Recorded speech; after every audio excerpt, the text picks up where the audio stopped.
Hi there, I'm Colin Milan, a principal broker with Full Circle Real Estate in Ashland. And I'm Tina Grimes, the CEO of the Rogue Valley Association of Realtors. And it's been over a month now since the wildfires tore through southern Oregon and indeed the entire state. And we're here at the site of one of the burns in Talent. Tina, you and I were both living in areas directly affected by the wildfires, and we lost how many homes between the two, Aubenchain and the Almeda fire here? We lost 2,500 homes in the Almeda fire and 300 homes in the Aubenchain fire, and another 200 to 300 businesses. I never heard an actual total on the businesses, but I know it's in that ballpark. So we're a relatively small community here, so the towns of Talent and Phoenix were impacted dramatically. It's always difficult to know what to do when you see this level of devastation stretch for miles and miles and miles around the Rogue Valley. One of the things that we've done at the Rogue Valley Association of Realtors is tap into some resources we know are available for disasters such as this, and it starts with the National Association of Realtors, the Disaster Relief Fund, and maybe you can share a little bit about that and what we've done with that. Yeah, thankfully the Oregon Association of Realtors jumped right on an application for Realtors Relief Foundation funds because there were fires all throughout the state. We lost, in a matter of 3 days, we lost 5 towns in Oregon that were either substantially destroyed, like Phoenix and Talent here, or completely destroyed farther up north. So they jumped on it and got Realtors Relief Foundation funds. We've used 180. Through that, we've been able to give out $183,000 in grants through that fund. And then we have the Oregon Association of Realtors Home Foundation, and they got their trustees together and took emergency action and made that a wildfire relief fund as well. And here locally, we've been able to give out about $60,000 in grants through that fund as well. And it's important to mention that we obviously know that money doesn't solve everything, but at a time like this, getting money into the pockets of people that need it quickly for clothing, for food, for housing, for shelter, especially as we enter into fall, into winter, is really important. It can be literally the difference between whether somebody makes it and survives here in our local community or not.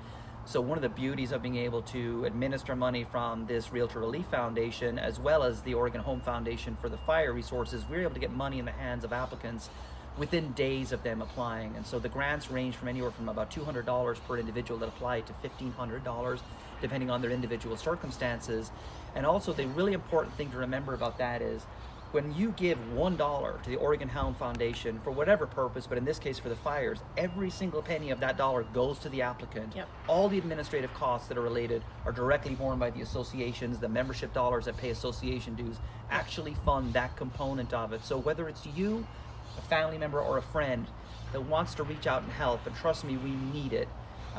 If you are feeling like generous and you want to give, the Oregon Home Foundation is a mechanism by which you can do it, where every single dollar goes directly to those impacted. Yep.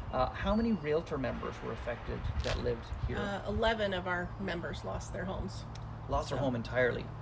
Yeah, One completely. of the most spectacular statistics I read just days after the fire is at the time they were estimating 2,800 homes were lost. 56 homes, just 56 were damaged. So either you lost your home entirely, Yeah.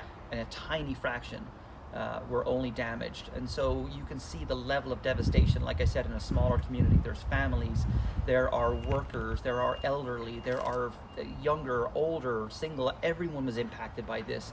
And as we've driven around this morning, it was pretty incredible to see just how indiscriminate the fire was in terms of what it took and what it left. Yeah, you'd see a home completely destroyed, and the home right next to it was standing just fine. Yeah. Even as you look Incredible. around us here, there's apartment buildings. This used to be the home of some condos here in Talent that were considered luxury apartments, luxury condos. Not that far away, we have other condominiums. You can see where the firebomber dropped the retardant on it. That's that red pink color that you see. Some homes were spared, but you can see quite clearly it was very difficult for anything to survive this fire. You see HVAC systems, washers and dryers, stone chimney places, all laying in place like tombstones where homes and lives used to exist. It'll take years for us to recover. Yeah. But right now we want to focus on those most directly impacted and make sure that they get through this winter, next spring. So whatever you can do, please make application. You'll see it on the link below, which will be to the Oregon Home Foundation. Make a note that it's for the Southern Oregon fires.